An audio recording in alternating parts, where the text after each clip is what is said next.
Well, I've been interested in the idea of making a film about dreams really since I was a kid. It took various different forms, but about 10 years ago I fixed on this idea of structuring the film like a heist movie, taking it in an action direction, a thriller direction, and jumping off from this notion of what if you could share a dream? What if you could take away the barriers between our dreams? We all dream every night. It's a very universal experience, but we don't get to share it. If you could share it, then that dream space would become a valid alternate reality. And if you were to fight or fall in love or whatever within that space, that would have real meaning as a human interaction. So for about 10 years, I worked on this heist movie idea and eventually managed to find the emotional connection with that I needed. And Leonardo DiCaprio coming on to play the part of Cobb invested the story very much with the emotional center that you need.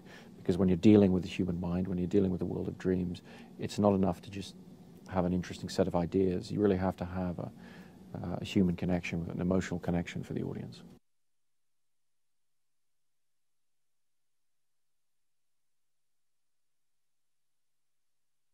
I'd been wanting to work with Leo on something for years, and we would meet on different projects, but nothing really came together.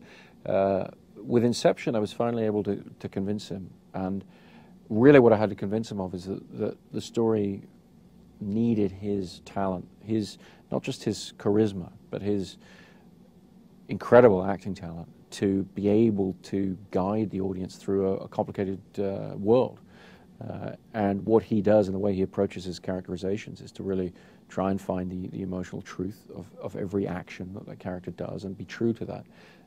And that has really elevated the movie. It's really opened the movie for the audience, and it was an incredibly important thing.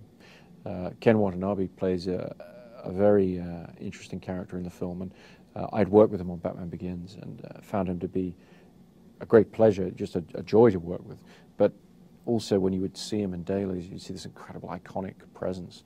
I thought that really would be perfect for his character, for this character I was putting together in Inception, because it's a character that has a lot of power, a lot of importance in the story, but is somewhat ambiguous. You're not quite sure whose side he's on or what he represents. And I think Ken, in the charisma he exudes and the screen presence that he has, there's just nobody to touch him. I mean, he's really an extraordinary presence to have in the movie.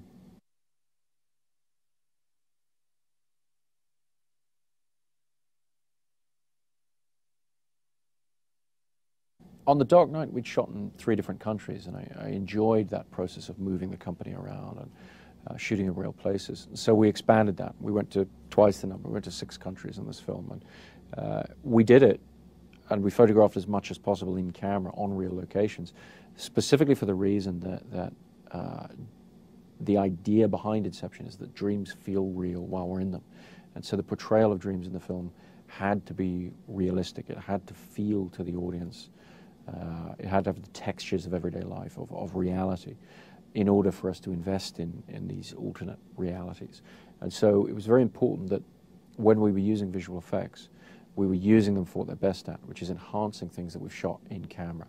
So we put huge demands on our physical crew in terms of what we needed to shoot in camera.